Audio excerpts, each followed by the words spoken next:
US President Donald Trump has said that a deal with Iran has been largely negotiated, with the proposal including opening the crucial Strait of Hormuz.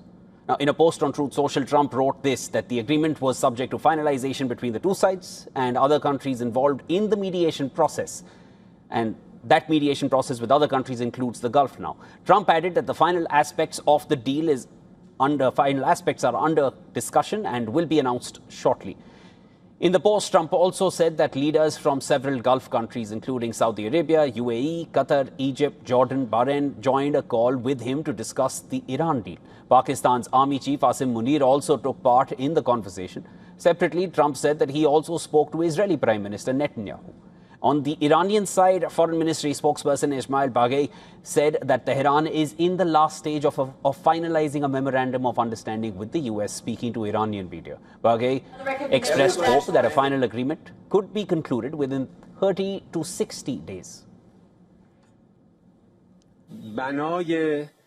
Our intention has been to draft a memorandum of understanding first, like a framework agreement containing 14 points. We want this to include the main issues required for ending the imposed war and other issues of essential importance to us. Then, over a reasonable time span, between 30 to 60 days, details are discussed and ultimately a final agreement is reached. We are at the stage of finalizing this memorandum of understanding.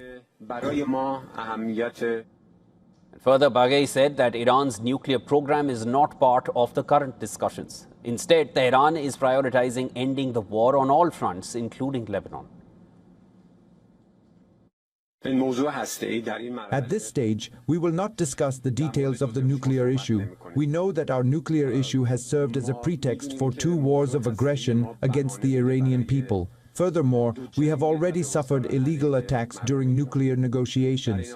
This is why we have decided, responsibly and wisely, to prioritize an urgent issue for all of us, ending the war on all fronts, including Lebanon.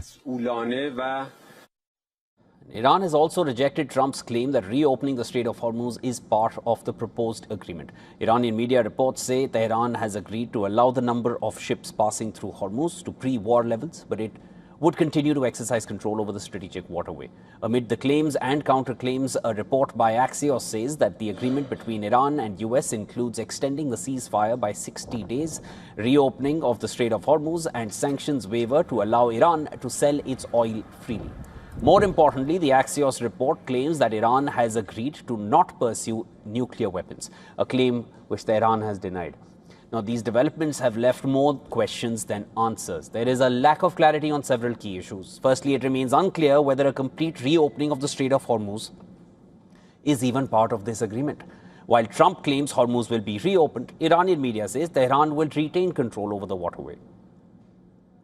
Then the fate of Iran's enriched uranium, it also hangs in the balance. It isn't clear if Tehran has agreed to surrender its stockpile of highly enriched uranium. And if it does, where does it go?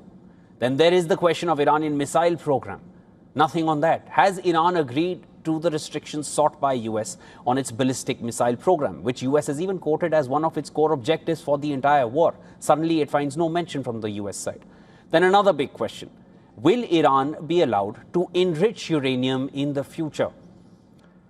Now, during these negotiations, Tehran had repeatedly asserted its sovereign right to enrich uranium. And what happens to frozen Iranian assets? That's another question there.